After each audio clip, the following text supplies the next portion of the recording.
Hello and welcome to Finding Sanctuary. This is a series of discussions between Buddhist nuns about the Therigatha poems, which are poems spoken by the fully enlightened nuns in the Buddha's time.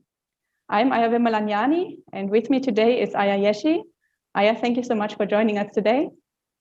Thank you. It's a pleasure to be here.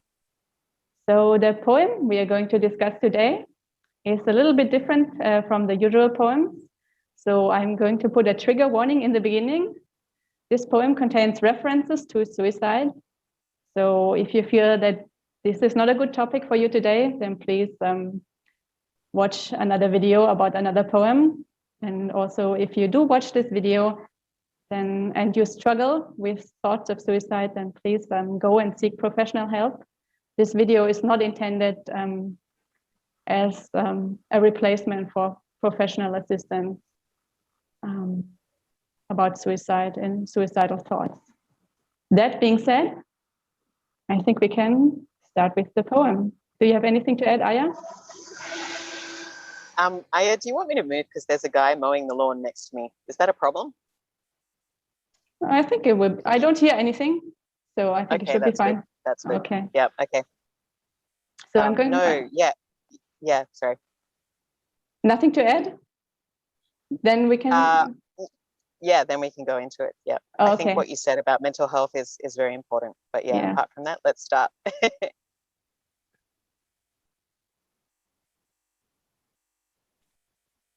Okay. Due to improper attention, I was racked by desire for pleasures of the senses. I was restless in the past, lacking control over my mind, overcome by corruptions, pursuing perceptions of the beautiful. I gained no peace of mind. Under the sway of lustful thoughts, thin, pale, and wan, for 7 years I wandered full of pain, finding no happiness by day or night. Taking a rope, I entered deep into the forest thinking, it's better that I hang myself than return to a lesser life. I made a strong noose and tied it to the branch of a tree, casting it around my neck. My mind was freed. Sadhu, sadhu, sadhu. Very tough poem. Would you like to share with us why you picked this poem? Yes. Yeah, very raw and real. Yes. For me, I just love the honesty of this poem, you know, the fact that enlightenment and the path of Dharma after the initial honeymoon period can be really hard. And there's so many obstacles. But I think what's so interesting is she talks about the trap of beauty, you know, of seeking. This mirrors my life so much, this poem. You know, when I was younger, my father died, and I was, I followed the romantic philosophers, and I was looking for beauty in art and beauty in romance, beauty in other people, beauty in the world. And I was just so disillusioned, you know, because even if you find beauty, other people are unreliable and nothing lasts, you know. It's really, I think as a young person, you probably feel things more intensely. You have a lot of hormones and you suffer, you know, as a sensitive person, as a young person, I suffered so much. I was suicidal and probably a lot of that had to do with my father dying. But I was seeking the meaning of life, and I found that the world was quite brutal and not always kind or warm or meaningful. And I found a lot of people were trapped in trivial lives, you know, from my point of view. They were probably just healthy and well-adjusted and perfectly happy, you know, but from my point of view, as someone desperately seeking meaning and feeling like life wasn't worth living, I felt like people were just hiding their head in the sand and not asking hard questions, you know, like, why are we here? What is the point of it all? How can I make sense of death? If I'm going to die, what is the meaning of life? You know, with this little bit of time I have, I don't know when I'm going to die. Nothing lasts. You know, how do I make sense of this? And for me, I felt the beauty of life, but I also felt the frailty and impermanence of life. And I suffered a great deal. I thought about killing myself quite a lot when I was a teenager.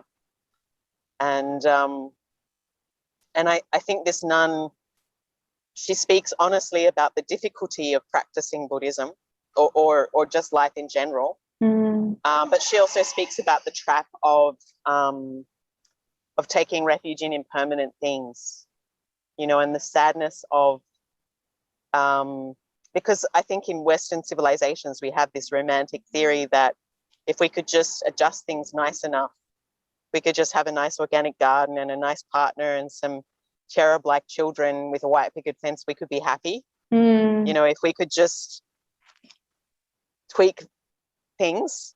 Yeah. You know, if you're a socialist, if we could just create a socialist utopia, if we could just get gender equality, if we could just get social justice, we'd be happy.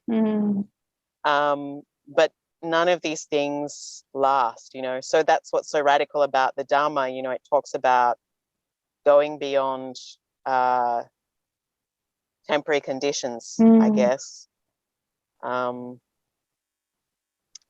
Yeah, and it talks about, you know, she sought beauty, and she was attached to sensory pleasures, you know. It's so seductive. Even small things, you know, like you can still be attached to a nice meal or nice conversations, or, you know, just things that affirm your ego. You may have given up. I mean, myself as a nun, like, you know, you may only have a few sets of robes and a bowl, but you can still be attached to quite a few ideas, like maybe yourself as a superior person because you've taken up the spiritual path, or, you know, being judgmental, or some form of subtle hypocrisy. Exactly. Like when you go forth, yeah. it doesn't really change your personality overnight. No. You only, like, you don't have, you shave your hair, you shave your head, then you wear robes, but you still bring all your defilements and all your way of thinking and all your views and all your personality, and it doesn't change overnight. So if you're, as you said, you were saying, like, before you ordained as a teenager, you had all these struggles and suicidal thoughts and so on. But I'm guessing that didn't change overnight when you became a nun eventually. It's interesting because I left home at 15 and I was a street kid and I was a hippie, trying different philosophies. And I traveled, you know, and I have to say, those things did help, you know, getting away from the small, narrow existence I grew up in. Not that there was anything wrong with that, it just didn't provide me the answers I needed. Finding Buddhism really did answer a lot of my questions and really did help me get a sense of meaning, which is what I most desperately needed at the time. And it made me realize I have suffering, but I am not suffering. My suffering comes and goes, my thoughts come and go, and to not let my thoughts control me, that there was a peace beyond my thoughts and emotions, which was such a revelation to realize, okay, I can step away, I can step out of this, you know, like the record player, you can take off the spindle, still turning. Yeah, exactly. But it's not me, not I. Yes. You know, this suffering I have is really painful. This depression I have is very painful, but it's not permanent. You know, and I could see some of through meditation, I could see some of my thought patterns that created, you know, my clinging, that created suffering for me. And I was able to kind of loosen the grip of those things and feel a bit more peace. You know, that really helped me to overcome my depression, you know. But having said that, you know, people who have long-term mental health issues, you know, Dharma is not a fix-all pill for that. But what I had was circumstantial depression or existential depression. You know, it wasn't like long-term clinical depression. But just knowing, my thoughts are impermanent, my suffering is impermanent. I think in the beginning I was spiritually bypassing to a certain extent because I just couldn't process that much pain immediately. And that's okay. You know, when you begin practice, you probably have a few breakthroughs and wonderful peace, and you start to think that everyone who practices Dharma is so wonderful. And then after a year or two, you kind of, it's like getting married, you know, in the beginning, you think that person is so wonderful and you're in love. And then after a few years, you're like, wow, this person has yellow teeth and bad breath in the morning. And, you know, maybe they're a bit tight with money, or, you know, you start to see things you don't like about them so much, you know, or another side. And as a nun, you realize, okay, people who practice Buddhism are suffering and they're messed up and I'm messed up. That after the ecstasy, the laundry, so to speak, you know. And yeah, so I found it really refreshing that this nun speaks about that in a really real way. Like, she's even gets to the point where she wants to kill herself, you know, where she's just like, I suck as a nun, but I can't go back to lay life. It's too shameful. Yeah. You know, like, I suffer as a nun, I suffer as a layperson, I'm just a loser. So she's like, oh, you know, and at that moment, perhaps she had a really intense understanding of her own clinging and realizing that it wasn't the practice that was the problem. It wasn't seeking beauty that was the problem. It was holding on to this idea of enlightenment, to this idea of the end of suffering, and maybe somehow making peace with who she is and her own messed upness. Yes.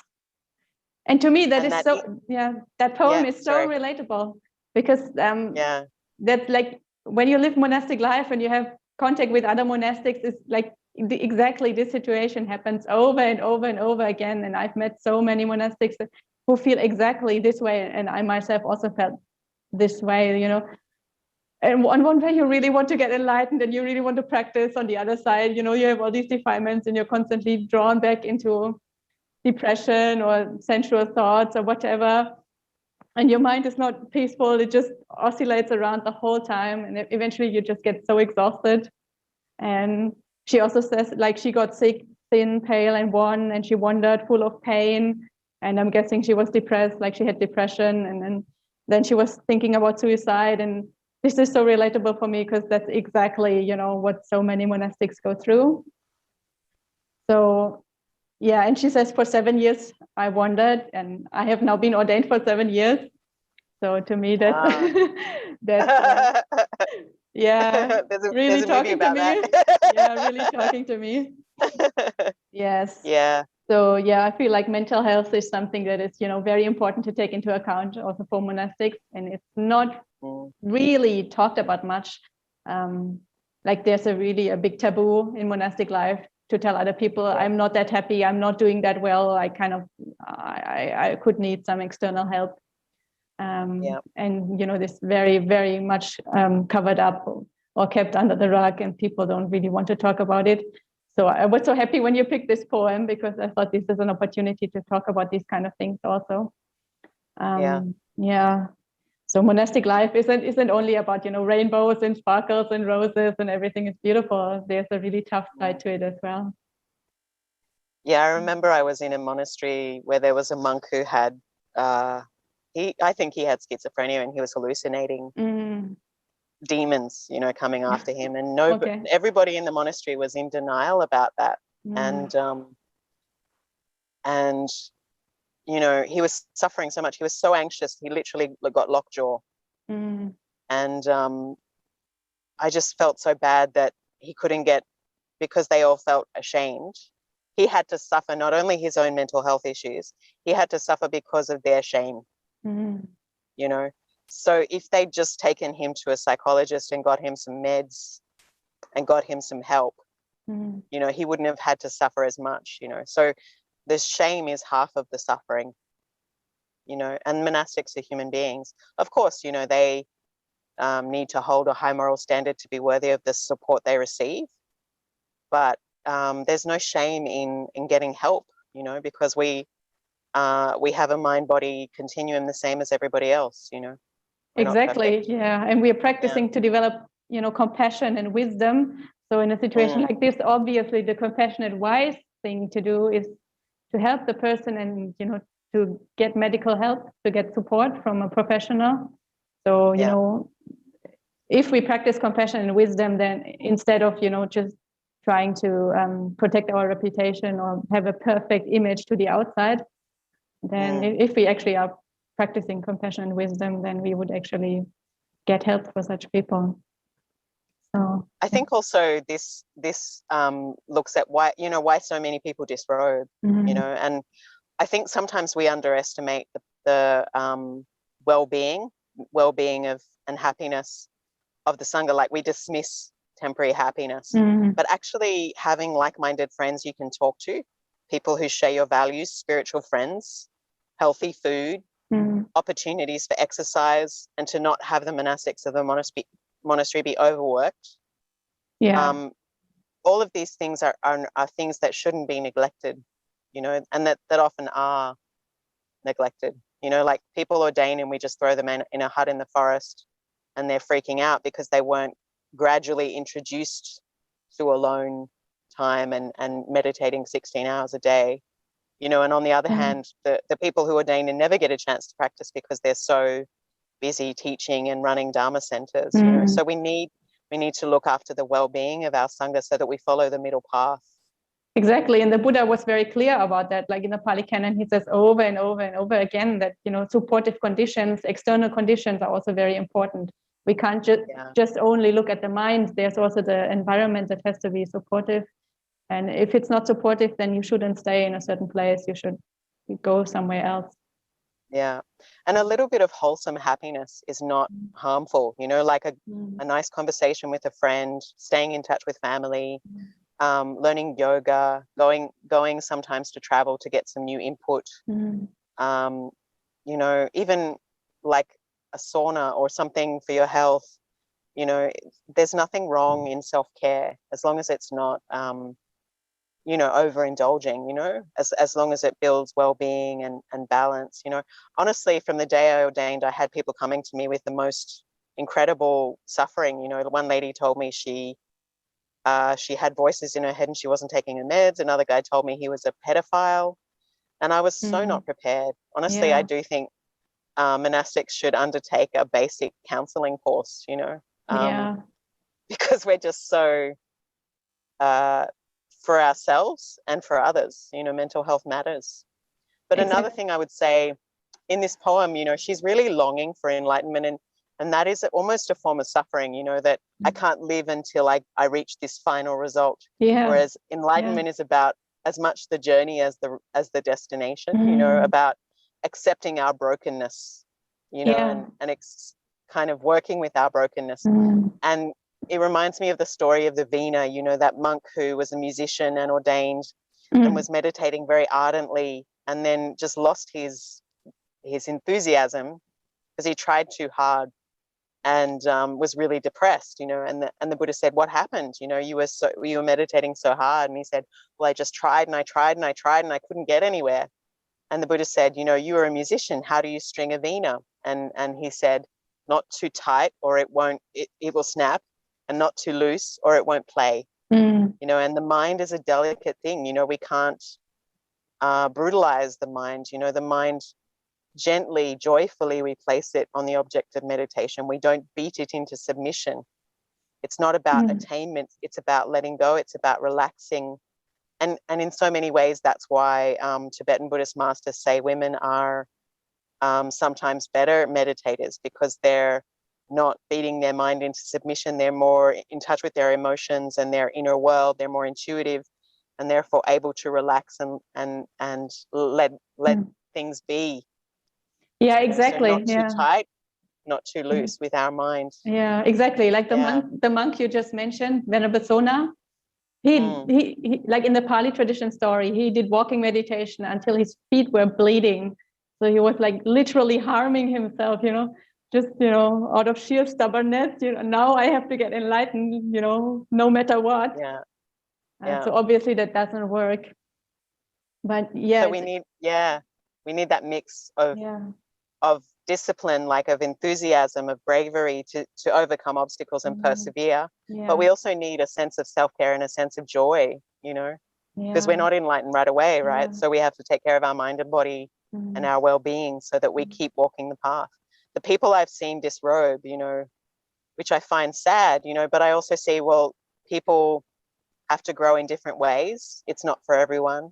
But the people I do see as a common factor is loneliness and just getting very dry in the heart you know, not having good friends around, not feeling cared for, just burning out, caring for others, running communities, not having that time to fill themselves back up.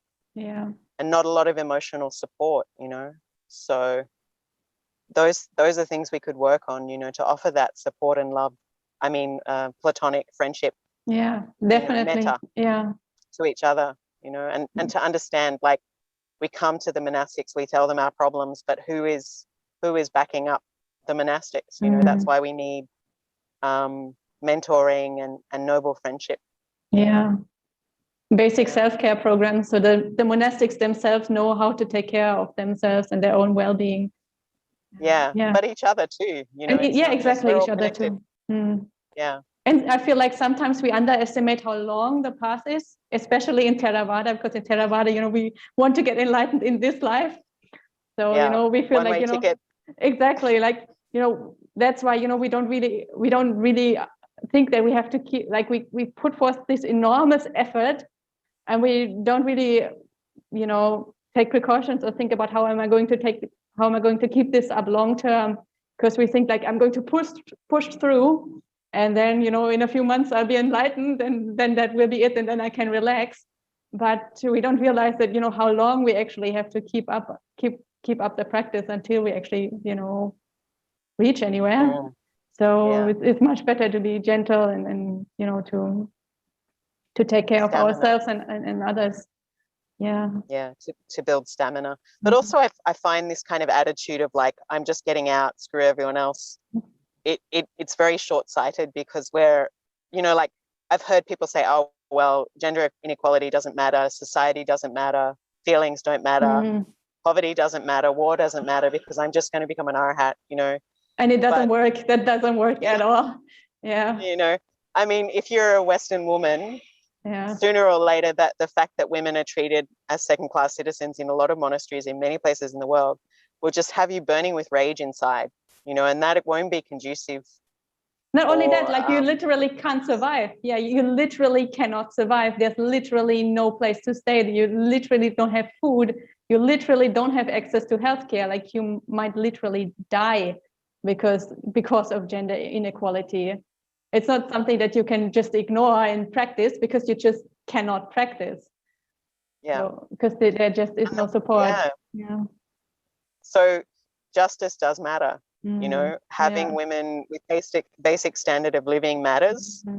Having not a corrupt government matters. You know, we can see the problem in Myanmar of how politics can feed into our opportunities for spiritual practice. You know, so when we take care of the world, we take care of ourselves. When we take care of ourselves, we take care of the world. We need to find, obviously, you know, for lay people, even more so, justice matters, you know, and the future of the planet matters. So somehow we have to find time for that a little bit, you know, because we're all connected. Our well-being. I mean, that's why I find it surprising when men think that women's well-being is not something that matters for them, you know. It's like, well, how did you come into the world, you know, through the hips of a woman? Who do you hug at night? A woman. You know, aren't you going to have a daughter? You know, like, have some compassion, you know. The well-being of women is everybody's issue. The well-being of men is everybody's issue. The fourfold Sangha, the well-being, you know, of the lay people matters. Like, if the lay people are starving, monastics are going to starve, and vice versa. If the monastics are struggling to survive, the Dhamma won't be preserved, you know. So our well-being, the fact that we treat women with dignity, is a mark of respect for Buddhism. So if women are not thriving, nobody is really thriving. You know, I mean, I've literally met people in the street who say, wow, you're a Buddhist nun. I didn't know Buddhist nuns existed. Yeah, exactly. Yeah. You know, so it's like, okay, we have a bit of a problem here. You know, so happiness is not just a personal matter, it's a communal matter. And we need to follow this middle path, you know, inner and outer well-being and justice. Justice is how love looks in public. Sadhu, sadhu, sadhu. Thank you. Okay, I think this is a good place to wrap up the video. Sure. So if you have any questions or comments, please leave them down in the comment section. We're going to have a live stream once all the videos have been uploaded, and we're going to answer all your questions there. And the next video will be uploaded tomorrow. And Ayya, thank you so much for joining us today. It was such a privilege to have you. My pleasure. Thank you so much. Sadhu, sadhu, sadhu.